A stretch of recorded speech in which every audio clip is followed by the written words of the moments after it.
a growing industrial and commercial centre, with a high percentage of the population living within a 2.5-mile radius of the city centre.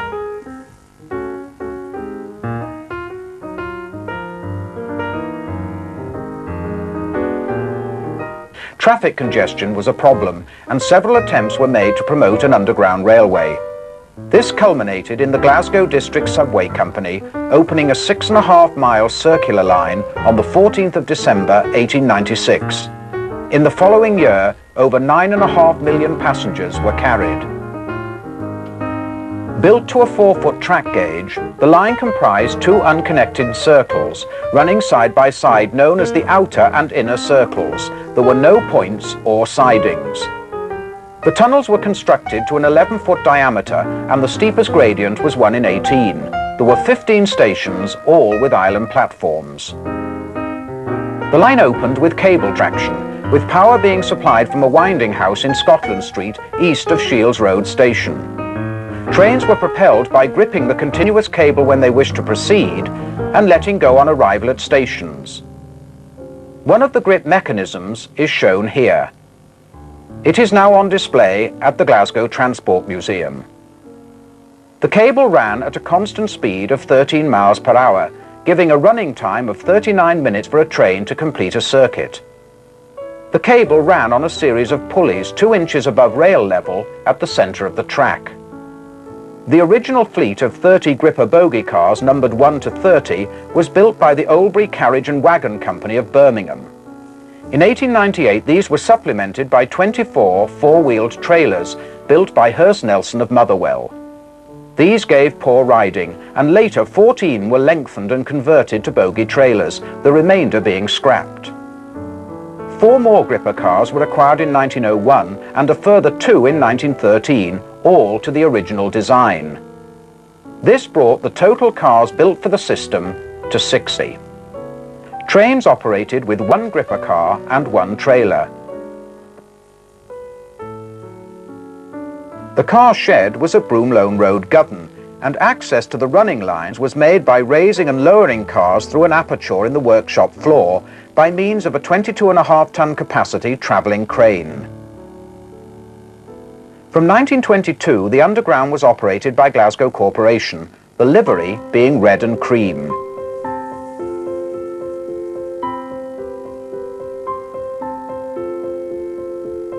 The corporation also operated a vast tramway network with over 1,000 cars in its heyday, final abandonment coming in September 1962.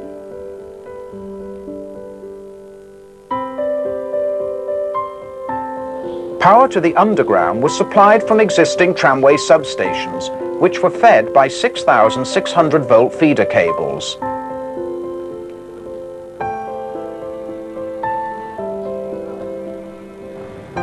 Electricity was generated at the large Pinxton Power Station. The power station was sold to the South of Scotland Electricity Board in 1958 and finally closed down in 1976 and has subsequently been demolished.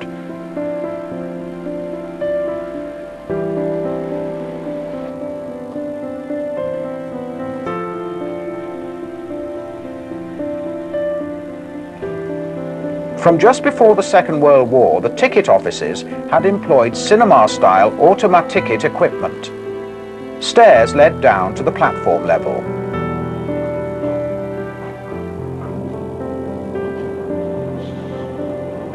Roof adverts were a feature from the mid-1950s.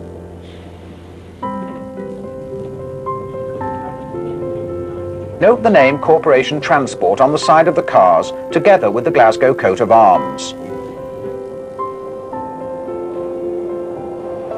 The Subway Company was formally taken over by Glasgow Corporation in August 1923, following a period of insolvency due to tramway competition.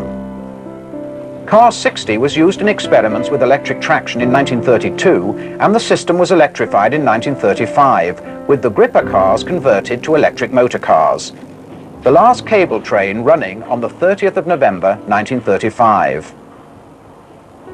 Still in cable days, but anticipating electrification, a new automatic colour light signalling system was installed in 1934 using train stops.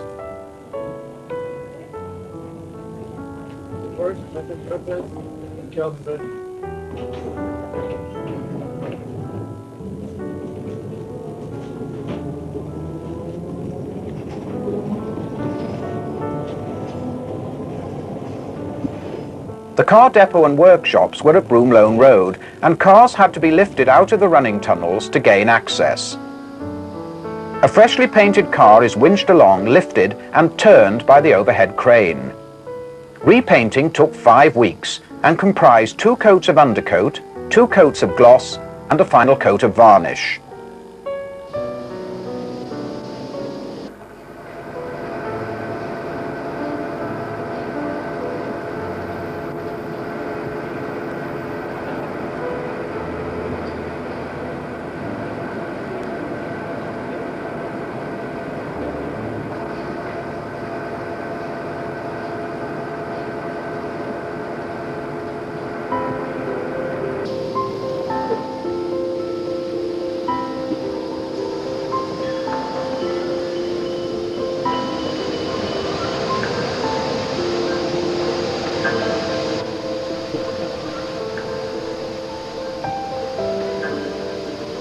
A battery locomotive was acquired by the corporation in 1927 to pull works trains. It originally had 2 16-horsepower motors supplied from lead-acid cells via a chain drive, giving a maximum speed of 5 miles per hour.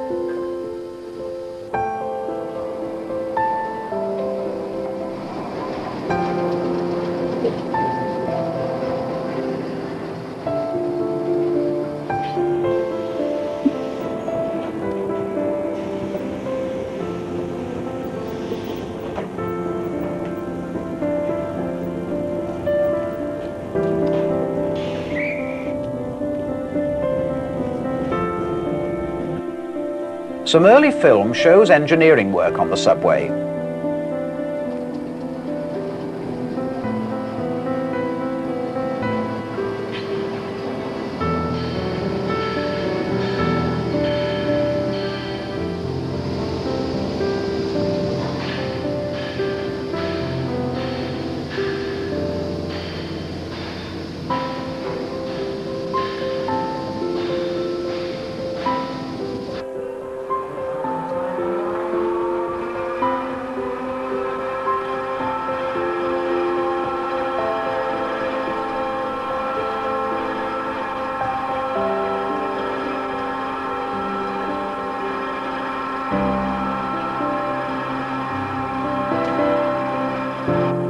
In the workshops, a car undergoes major body repair.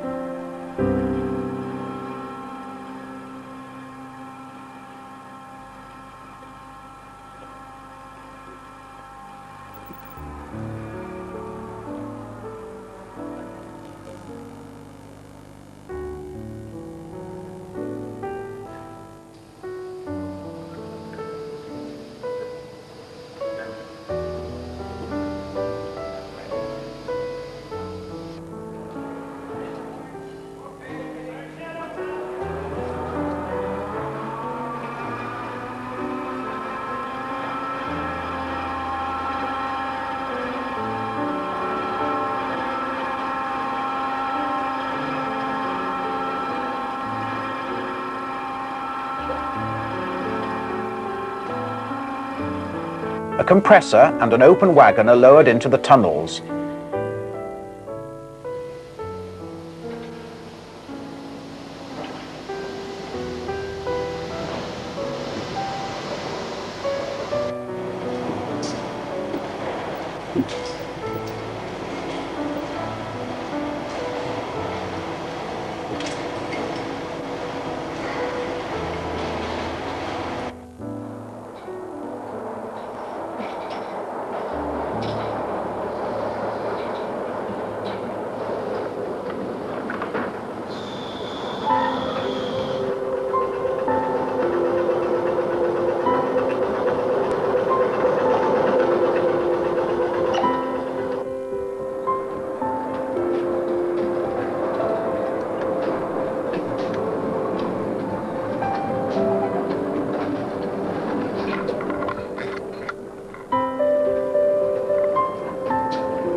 One of Glasgow's fleet of works trams is seen entering the corporation's Copler Hill tramcar works, where a number of underground trailers were taken for body strengthening in the 1950s.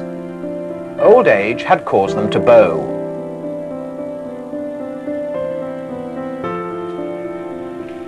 The next scenes by Tony Ballantyne date from 1975, when St Enoch's station still had canopies. On board a swaying train, and a view of one of the pictorial maps and the conductor checking tickets.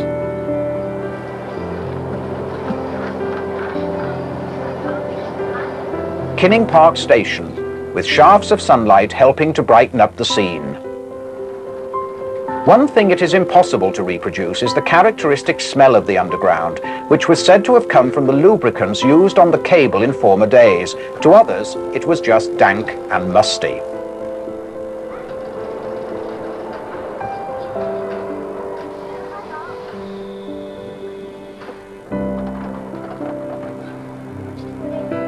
The Greater Glasgow Passenger Transport Authority was set up in 1972 to coordinate public transport in West Central Scotland.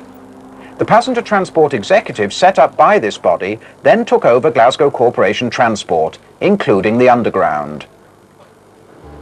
2 years later, the Greater Glasgow PTE decided to modernise the system. However, it survived long enough in its original form to celebrate its 80th birthday in 1976. The initial plan was to close one circle at a time for modernisation. However, when the difficulties were assessed, it was decided to close the entire system for 18 months from the 28th of May 1977.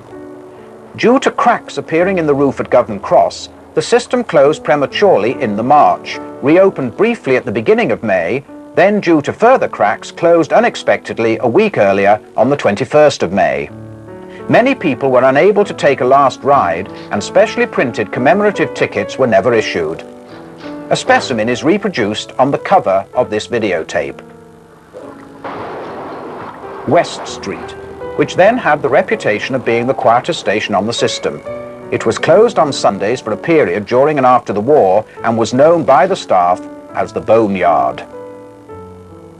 The driver opens his bulkhead doors to allow passengers to alight by the front door.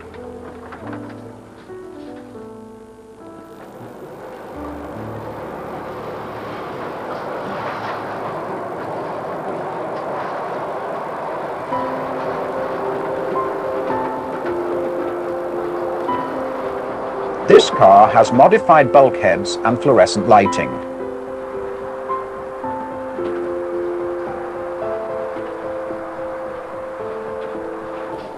Copeland Road Station, seen here, served the Rangers football ground at Ibrox and had an extra stairway to street level.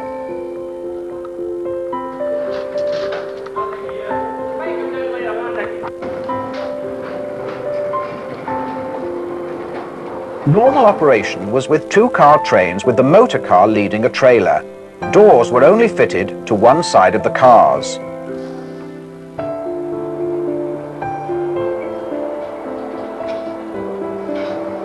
Passengers boarded by the middle doors and left by the front and rear doors.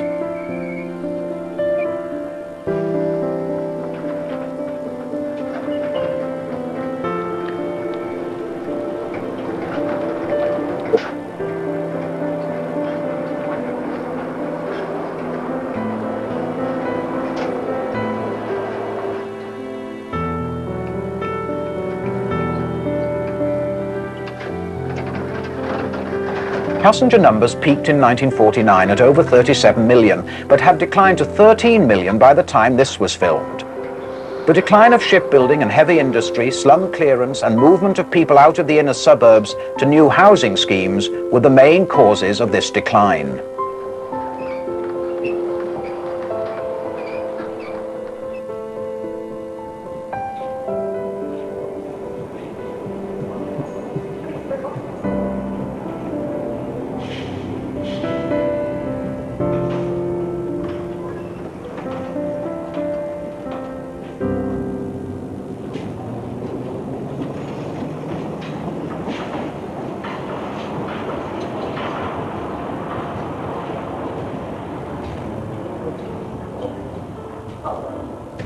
There was a wide variety of different types of entrances to the various stations.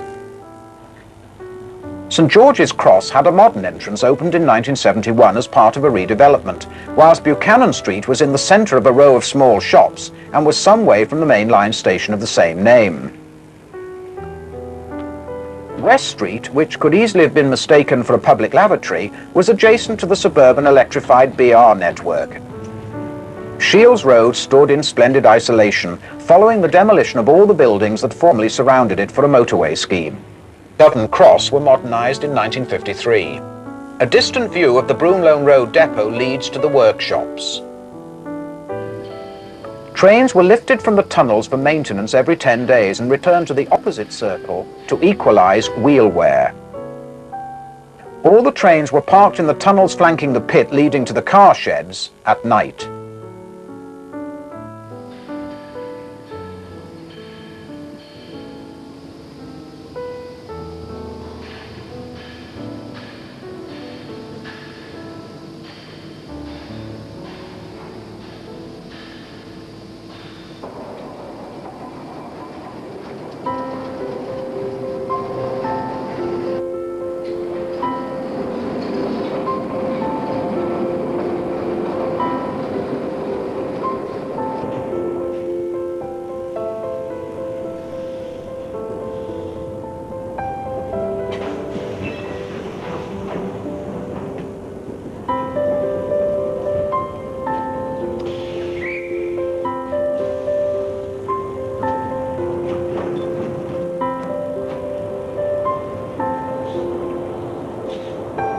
Also in 1975, among these scenes at West Street, John Lakers succeeded in snatching a brief shot of Trailer 41, which had been restored in 1974 to the 1896 Glasgow District Subway colours of rich plum and cream for an historical film. It was running in normal service. St Enoch Station stood out architecturally and was one of the busiest on the line, being in the city centre. By 1977, Hillhead was barely identifiable as a station entrance, most signing having disappeared. The booking office was a very basic affair. Stairs led down to the island platform, which was fully enclosed and lit by a series of tungsten globes. Hillhead served several large schools as well as Glasgow University.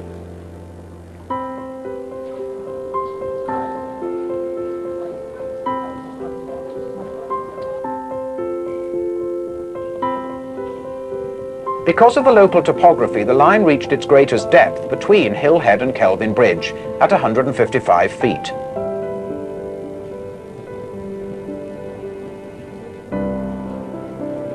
The entrance to Partick Cross was difficult to find, being down a side alley. By this time, it was really run down with its dirty, peeling paint.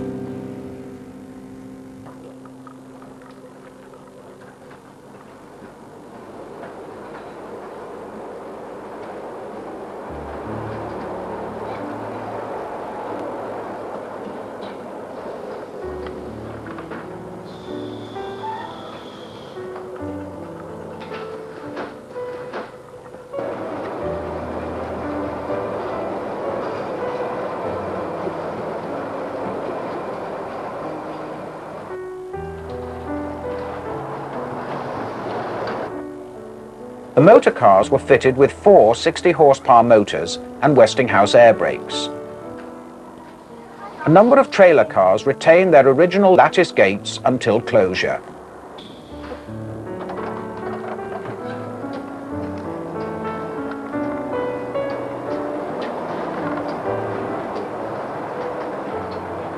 All the stations had queue signs painted on the platforms to direct passengers to the centre doors.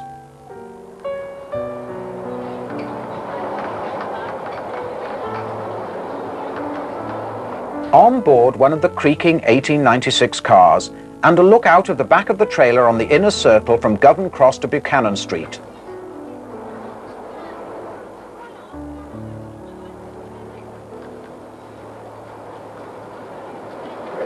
Past the depot pit and past Copeland Road.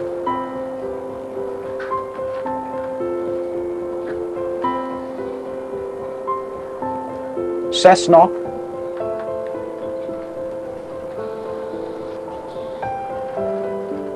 Kinning Park,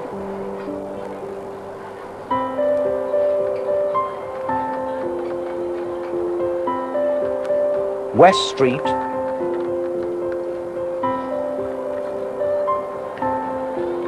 Bridge Street,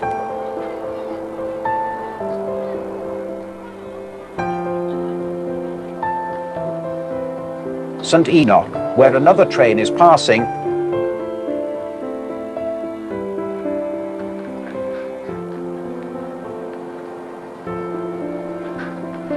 and back to Buchanan Street.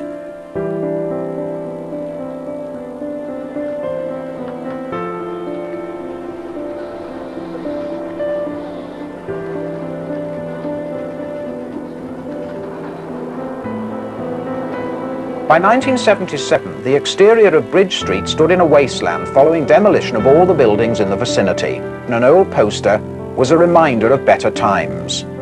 On the platform, an enthusiast is obtaining souvenir tickets from one of the station staff.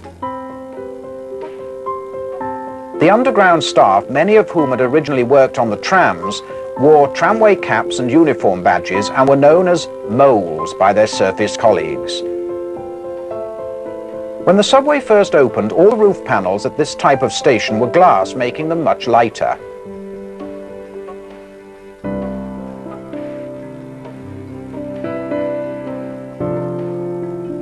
The outer circle was allocated route or running numbers from 1 to 10, and the inner circle from 11 to 20. In its heyday in the early 1950s, 7 trains ran on each circle on Sundays to give a 4-minute headway. Trains took 28 minutes to complete a circuit off-peak and 30 minutes at peak times.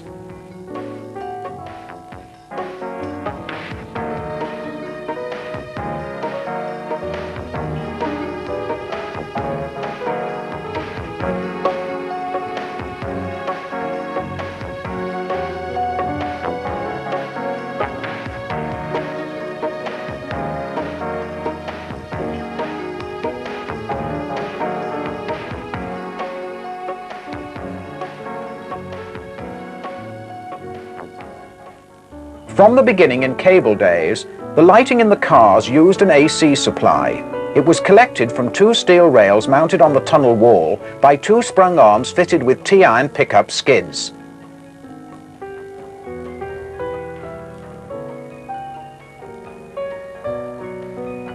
Incorporated in the station master's switch room at the end of each platform was a signal board and 600-volt knife switches which could be used to turn off the traction current.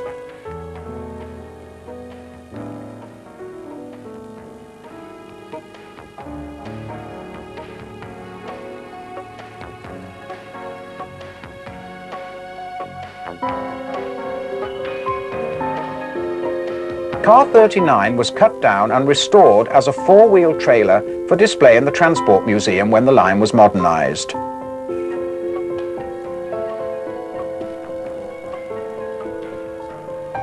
A cab ride now from Cessnock to Govan Cross.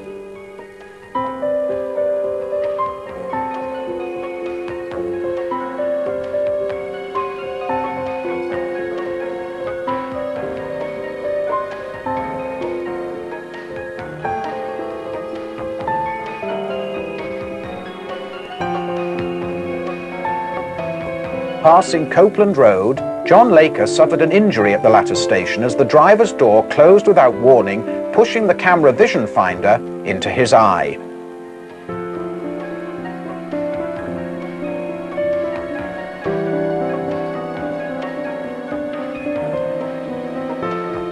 Bob Doherty recorded the final days of the old system with live sound. For the next few minutes, sit back and relax and soak up the unique atmosphere of the old Glasgow subway. Queues of passengers at St Enoch were fairly typical as it was the busiest station on the system. The hoardings are evidence of the forthcoming modernisation work.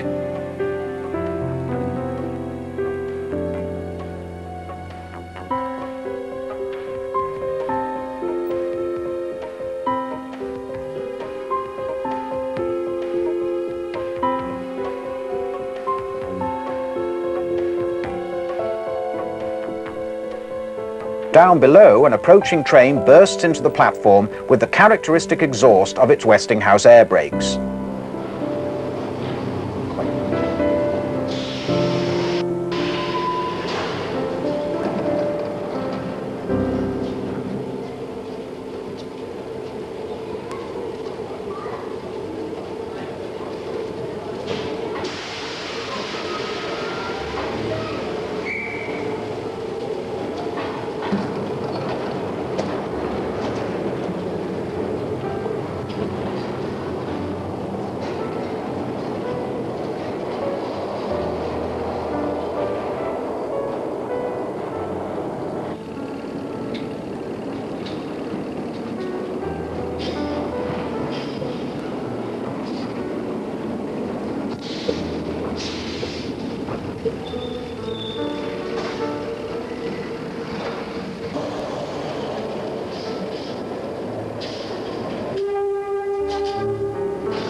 With modernisation, 59 male conductor positions and 43 female ticket collectors disappeared.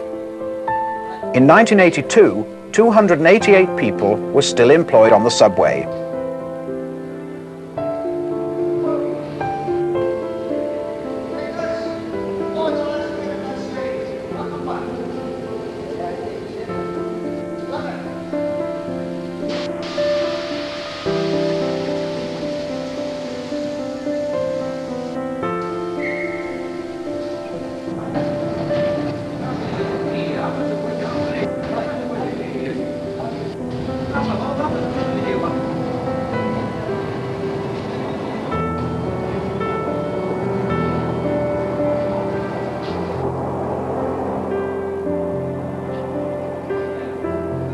At Buchanan Street, a failed train is pushed through by the following train, creating a four-car combination.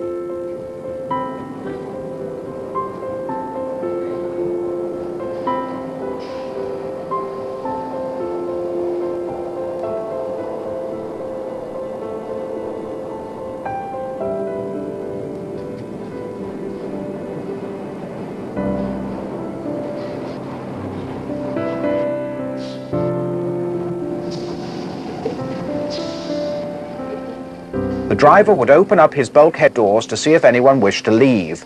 He would also collect tickets and dispose of them into a hole in the base of the portable seat, provided for the purpose. At Bridge Street, a group of football supporters bound for the Rangers ground.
The fluorescent tubes flicker as the train passes under the Clyde, and the current is momentarily broken as the T-irons lose contact with the pickup rails.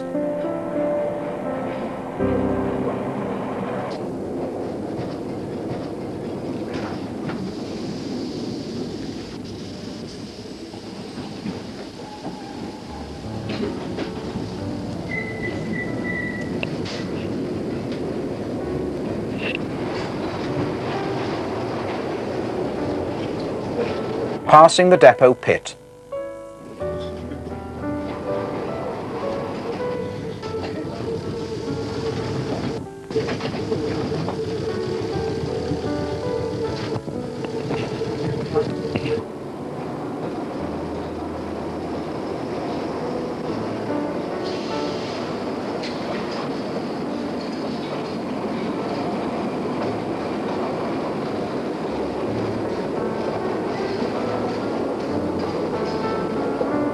A look at the pit from track level.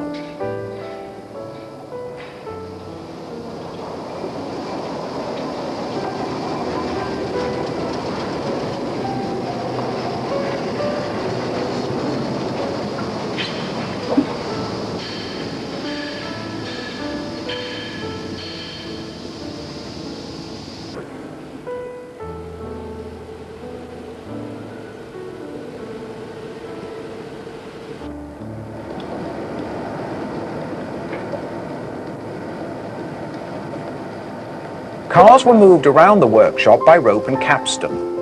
The overhead crane moved them from lie to lie as there were no points.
After closure, a works train comprising motorcar 55 and trailer 32 was run to facilitate the recovery of the larger items from some of the stations for the museum, and some for reuse elsewhere. The double doors of the unique trailer car 32 made for easy access.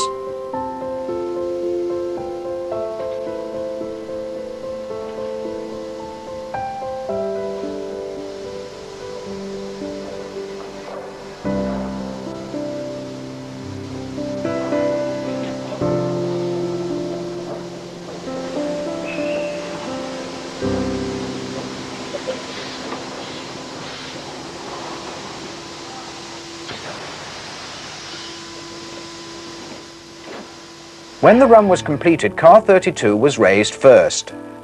Bob Doherty recalls persuading the crew to complete the task of lifting the cars before taking their meal break, so that sufficient light was there in order to film.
This car was the victim of an accident in 1957 at the base of the workshop pit, when the lifting cradle of the overhead crane fell onto it as a result of a fractured hook. The side ribs were badly damaged on one side, and it was decided to rebuild it with double centre doors.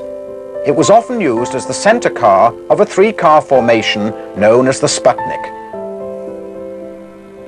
The weight of car 55 with its heavy load kept blowing the fuses at first until a solution was found.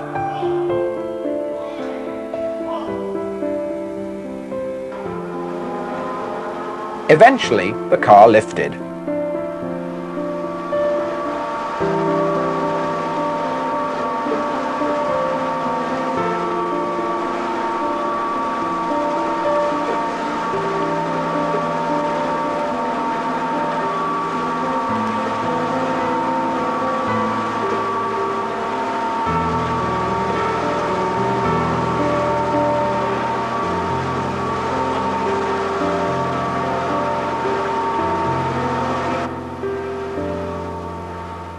At the workshop level, the crane operator began the lateral movement and stopped the car to shout nervously, "Will I make it?"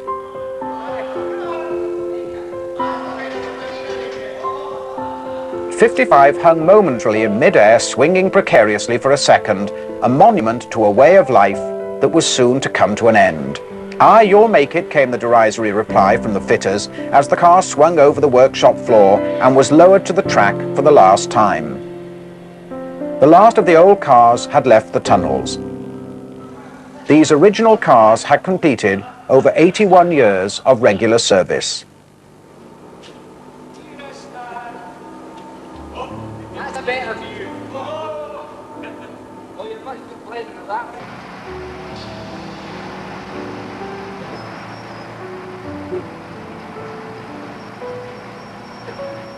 Disposal was achieved by knocking a hole in the end of the workshop building and extending the track through it.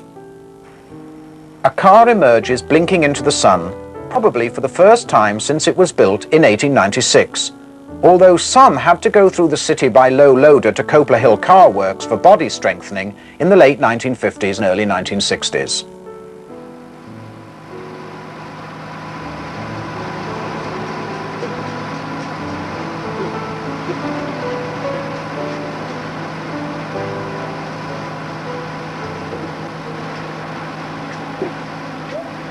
Car bodies lie strewn around the site like abandoned pit ponies put out to grass. They were swiftly transformed into unofficial playhouses by local children.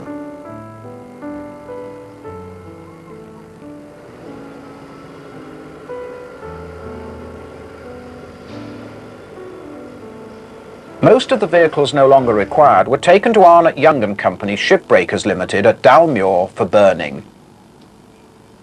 6 were sold to the museum at Beamish so their equipment could be reused, and others went to other museums.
The bogies being lifted are the original cable car bogies used under the trailers and also by the Great Orme Cable Tramway in Llandudno.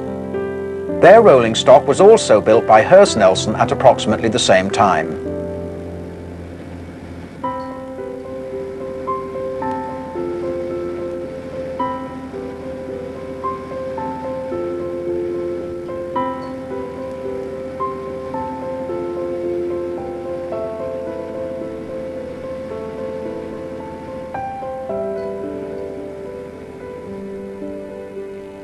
A shot from the depot pit after closure shows the roof of Govan Cross Station lying in a heap on the tracks. It was as a result of cracks appearing in the roof of this station due to preliminary earthworks that led to the premature closure of the system. Ironically, when this section came to be demolished, it proved necessary to resort to blasting. Soon after closure, construction work started in earnest. Life-expired buildings were demolished and large holes opened up at some station sites. A journey on a works train shows the sound state of the running tunnels. At Hill Head, a works train pulled by a Clayton battery loco passes with a load of spoil. Water ingress has always been a problem in the tunnels. Continual pumping kept the track clear when the line was operational. Another works train at a large construction site. At Govan, the concrete box for the new station is taking shape. The island platform is being replaced with two side platforms. The listed mock Jacobean surface building at St Enoch was placed on a raft and physically moved a few yards to make room for the new station. Its future role was to act as a travel information centre with no access to the underground. At the time the underground was being modernised, a major portion of the old British Rail line through Central Station Low Level was being prepared for reopening as the Argyll line. It ran from Rutherglen to Partick and was steam worked until closure under the Beeching Acts on the 3rd of October 1964. Archive film of this line has been provided by Jeff Todd.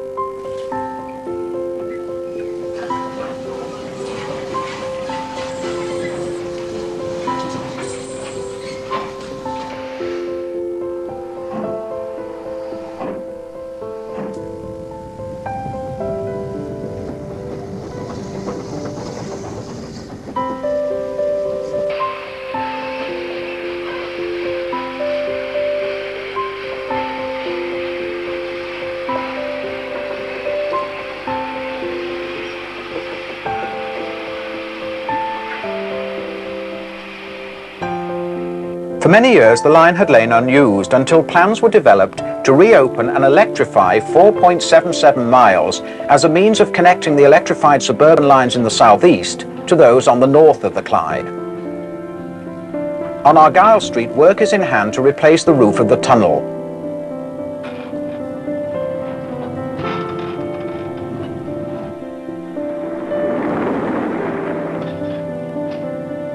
The finished result is seen as Her Majesty the Queen enters the new Argyll Street station. To provide additional stock to work the line, British Rail took delivery of 16 new thyristor-controlled Class 314 EMUs. Meanwhile, fitting out of the modernised underground stations was reaching an advanced stage.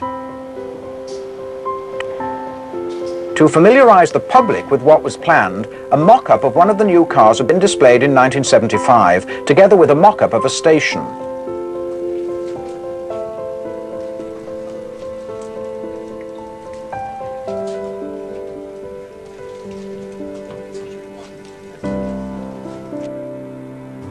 At Govan Depot, the new inclines can be seen in this plan, which would facilitate access to the workshop and alleviate the problem of lowering and raising cars out of the tunnels. Due to delays, the rebuilding actually lasted for 3 years.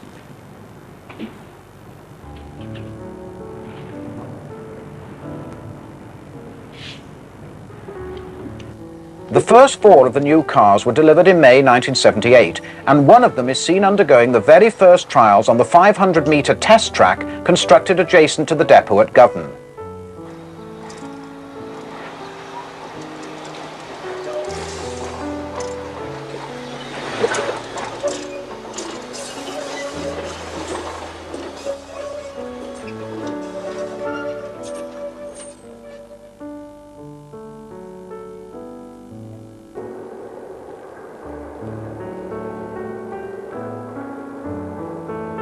Extensive testing was conducted before the system reopened in order to meet the demands of the Railway Inspectorate.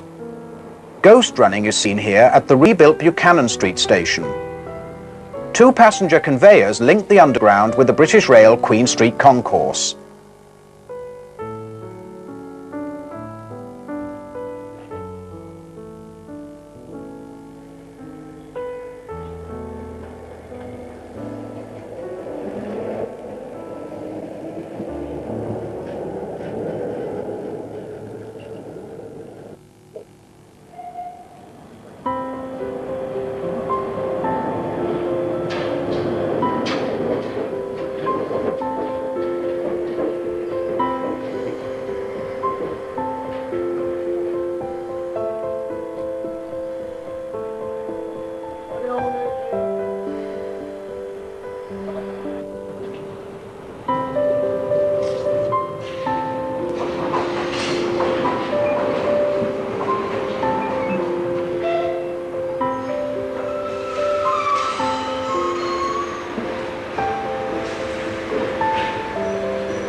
Something the original trains never encountered was running in snow conditions.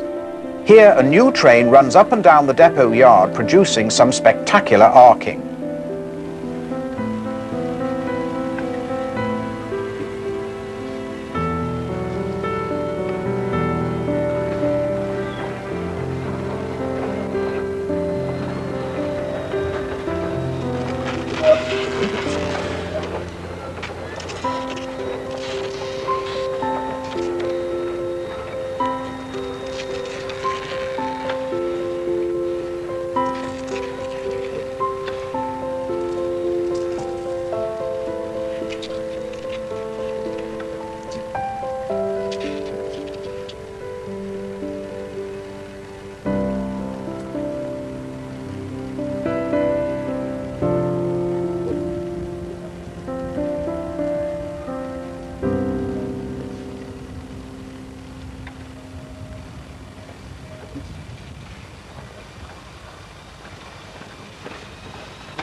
The Queen officially reopened the rebuilt Underground on the 1st of November 1979, but another 5.5 months were to elapse before public service began. When the modernised line reopened to the public on the 16th of April 1980, it was difficult to realise that one was looking at the same system. All stations were finished to a high quality with glazed tiles and wall linings. Those stations which had been open to daylight were enclosed.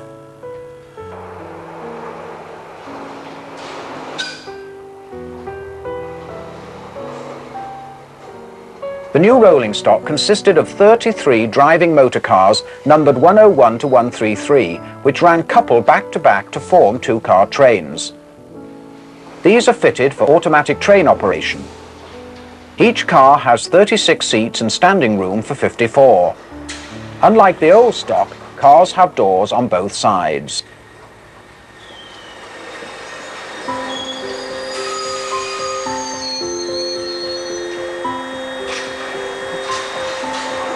Partick is a completely new station which provides interchange with British Rail. It replaced a former Merkland Street station on a new site. At the time of reopening, the cars were in a light orange with a white stripe and carried the Greater Glasgow Transclyde symbol.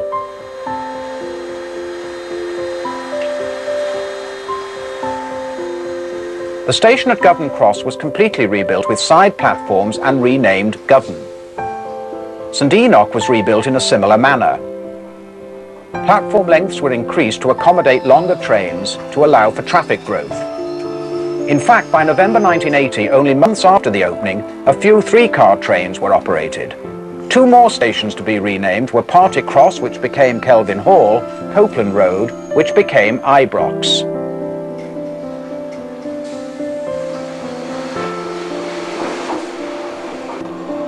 From the cab can be seen some of the point work on the modernised system in the two chambers which connect the running lines to the new depot.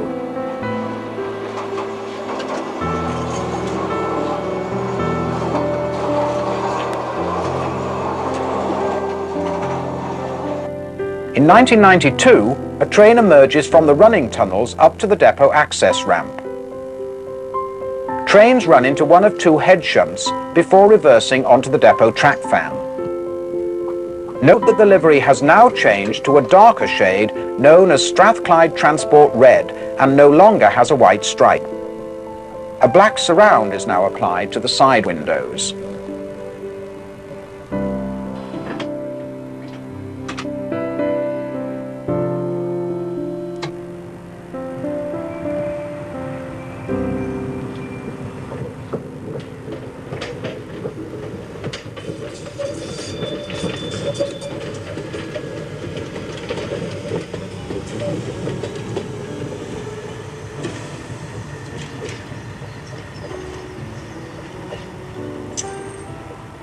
At the time of filming, some difficulty was being experienced with one of the hand points, and two of the maintenance staff are assessing the problem.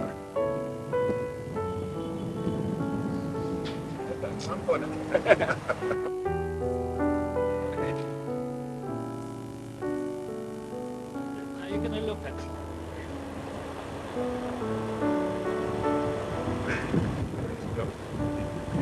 This scene gives a good view of the third rail collector gear.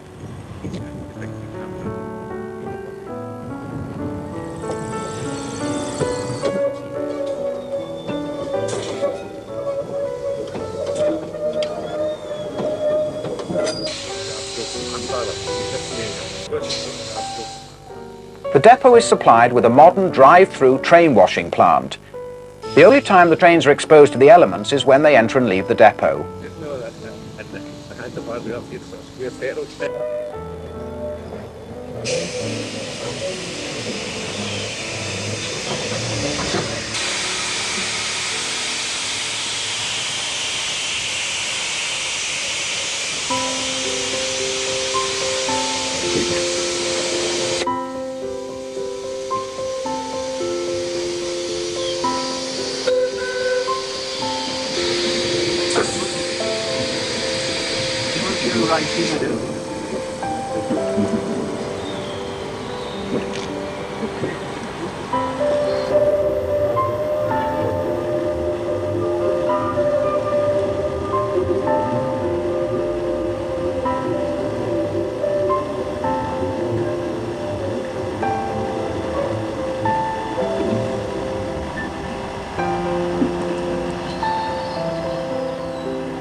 The cleaner with a bucket is standing roughly where the original access pit was located.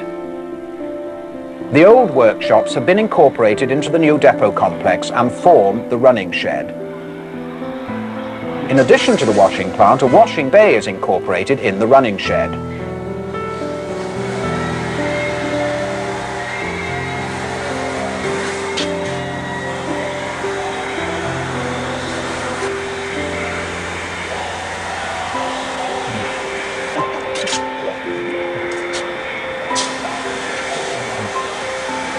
Battery Works locomotives L4 and L5 seen here are ex-Taylor Woodrow, having been acquired in 1987. Inside the works is one of the Clayton battery locos L2 and L3, purchased from Clark Chapman in 1977 to assist with the rebuilding of the system. Bogie wagons were created from the underframes of original motor coaches, one of which has a spare locomotive battery and an air compressor to supply air tools and grouting equipment.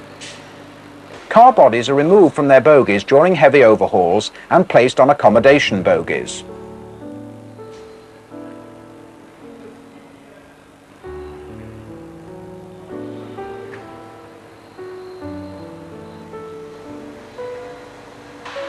Old Car 55 was retained as a track testing car, but its movements are constrained as some of the depot curves are too sharp for it to traverse. It is normally kept in the workshop. A senior engineer demonstrates the pickup arms used for the 240-volt lighting circuits on the old system.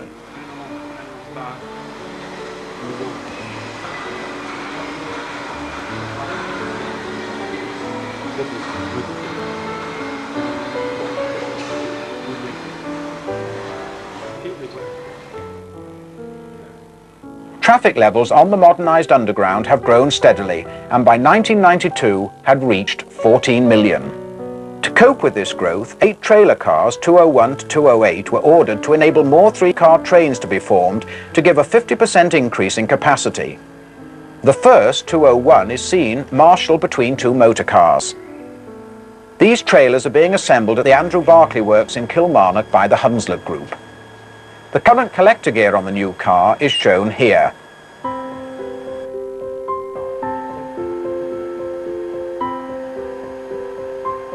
Crew members on a familiarisation course with the new trailer.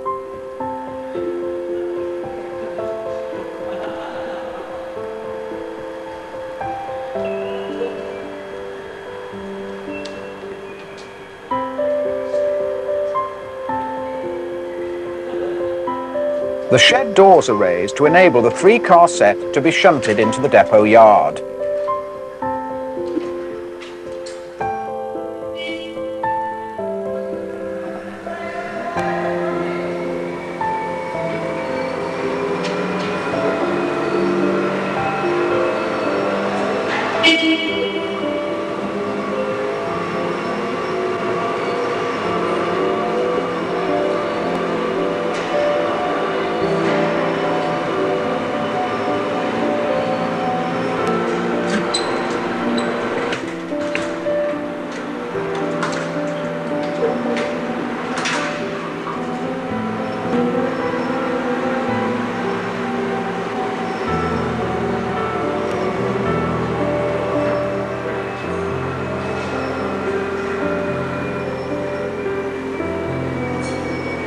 Shunting is performed using a road rail tug.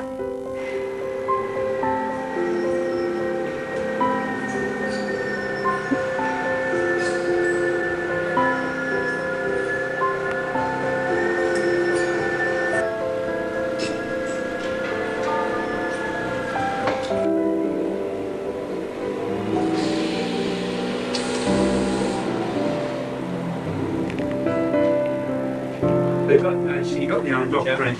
These are. Full fitting out had not been completed at this stage. The engineers are carrying out acceptance tests, including checks on the operation of the doors.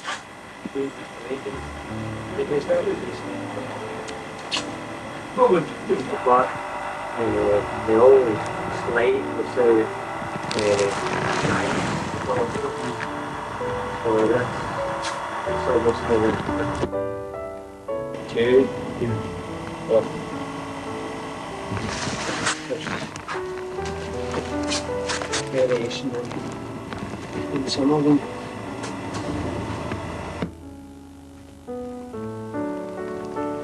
Watch there. The lighting diffusers had still to be fitted at this time. The system is managed from a control room at Govan, which is linked to all the stations by closed-circuit television. Train positions can be monitored by means of an illuminated track diagram.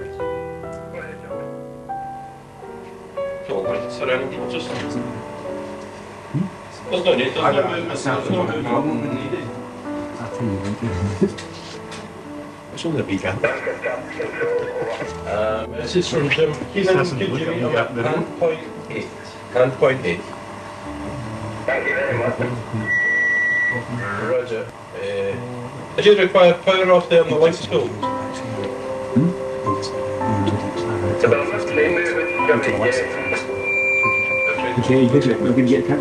Roger, we'll advise you when the power's been removed.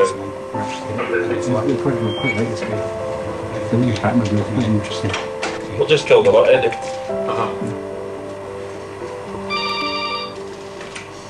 Controller. Yes.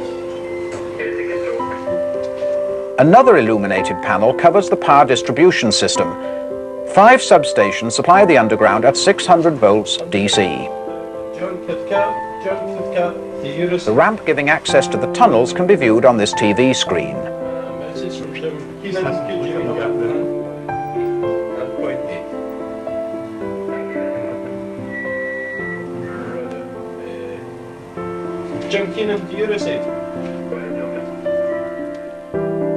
It is planned to further update the control room equipment.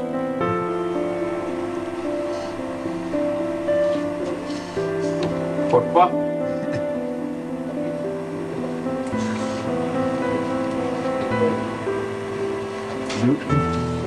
This is the power control.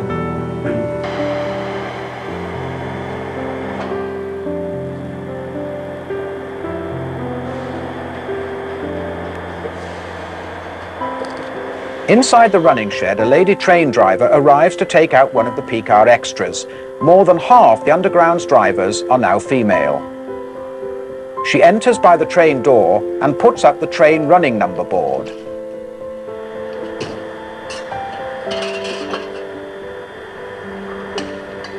Before departure, she carries out a system test.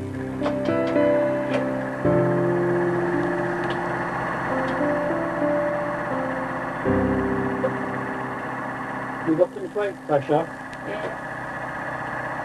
I'm just carrying out my siblings test. Only movements in the depot area are carried out by manual driving. The rest of the system is completely automatic.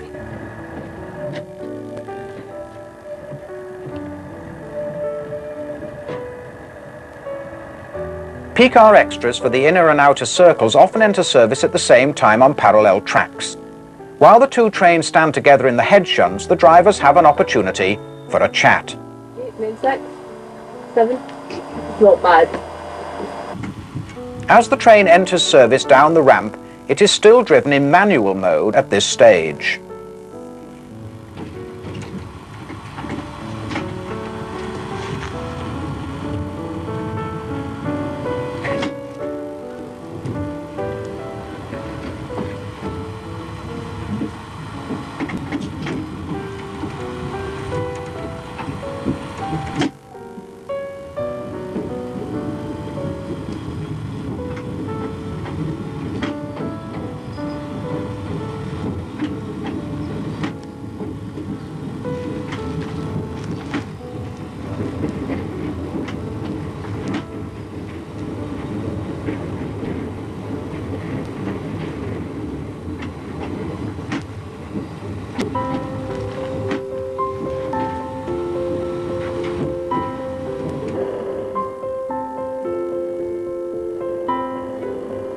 Destined for the inner circle, the train first joins the outer circle before crossing over to its allotted path. Tunnel lighting is provided throughout, although only the section through the turnout chambers is kept on all the time.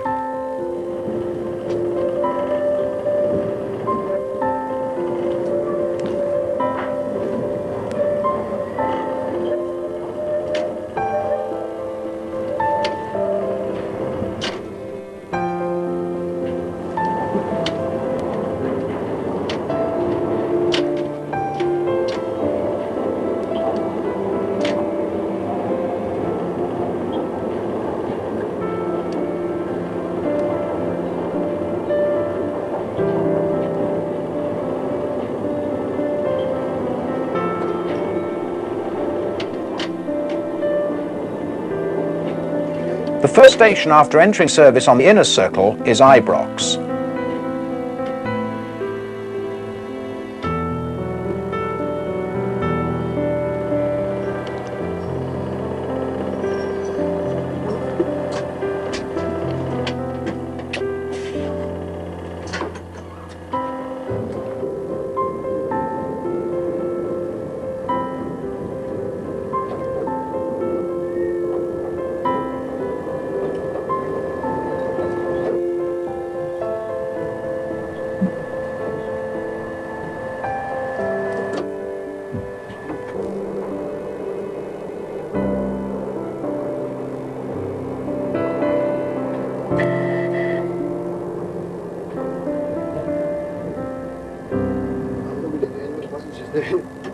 When the train stops. A look now at Govan Station, beginning with the modern exterior.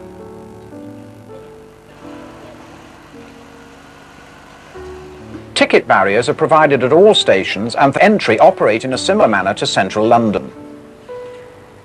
Magnetic tickets are used to work the barriers. In 1991, when the latest barriers were installed, the flat adult fare was 50p.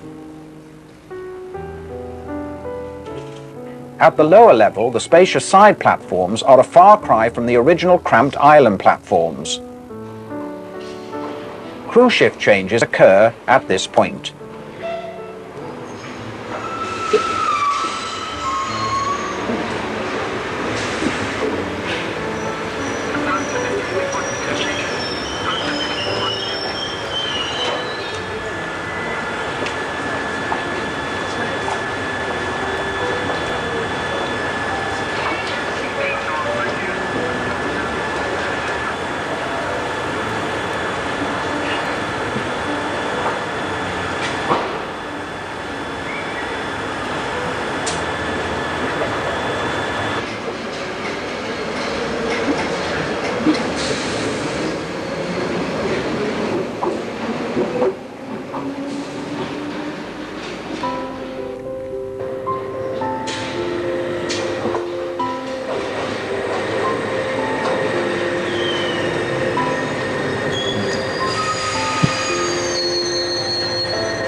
A conventional two-aspect colour light system is used, green over red at stop signals and green over yellow at repeater signals.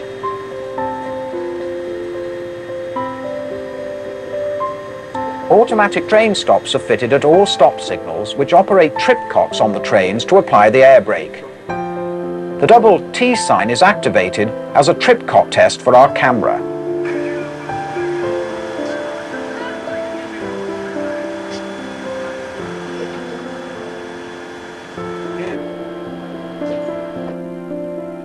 Soon after, with a green, the train departs.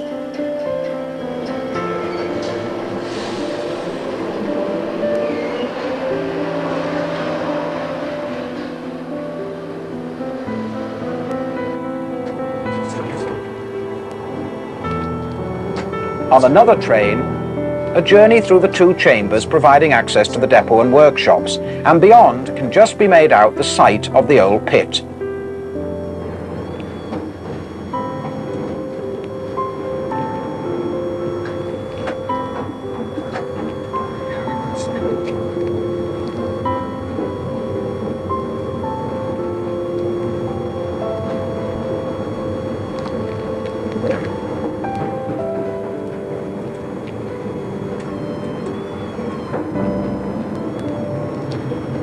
This is electric paper. In manual mode, the driving controller incorporates a dead man device, which applies the brakes if the driver is taken ill and releases pressure.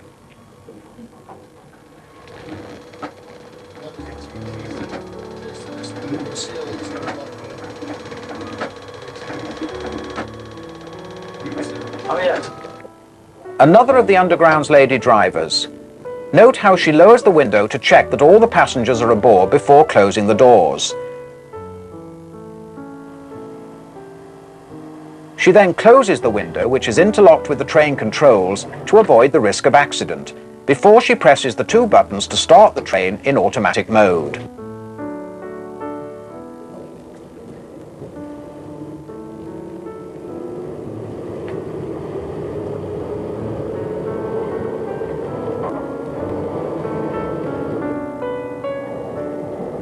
A driver's eye view of Bridge Street, no longer lit by daylight as in former times.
At St George's Cross, the sound of water can be heard.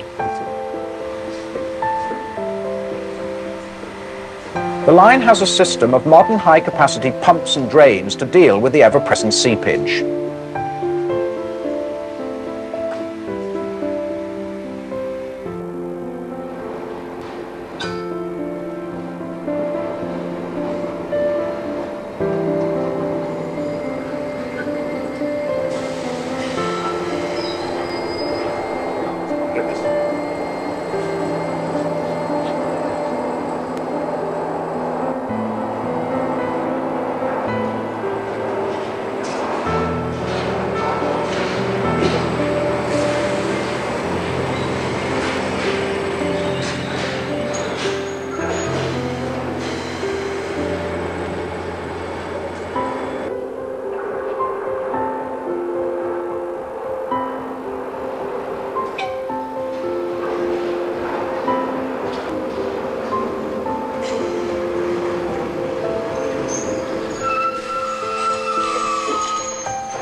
At St Enoch, the extended platforms have a distinctive slope, which is as a result of the original subway having been built on a switchback basis to aid braking and acceleration.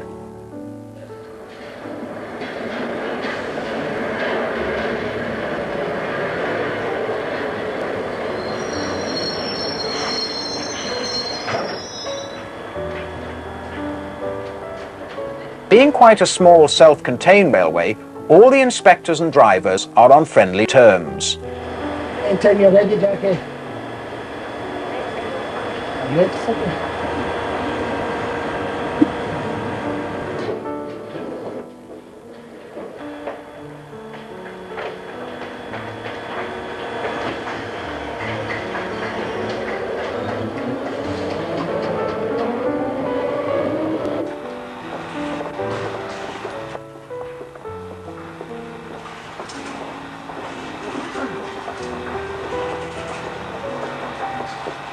When the Underground reopened in 1980, the escalators were in the open at St Enoch's and Buchanan Street stations, but today they are covered in.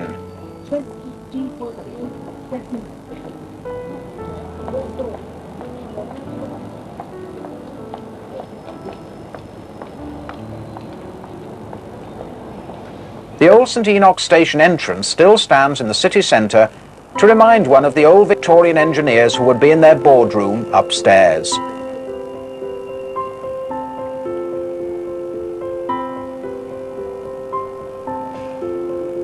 What would they think of the Underground's modern image?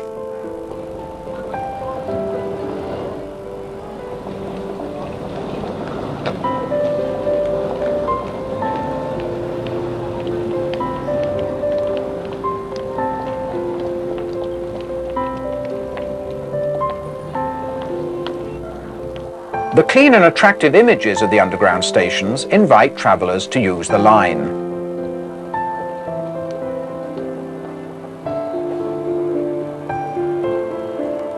At Cowcaddens, much needed new housing has sprung up around the small but efficient station building.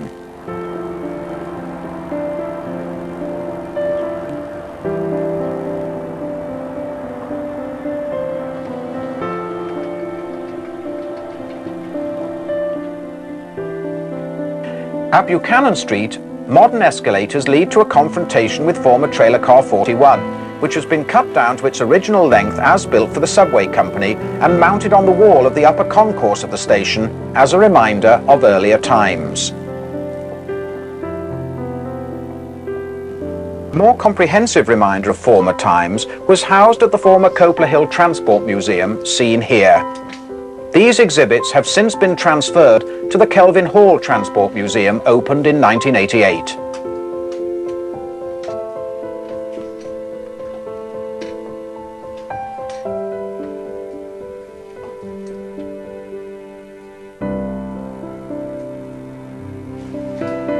To conclude, a nostalgic look at the old subway, which forms such a close part of Glasgow's way of life for so many years.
Thank you.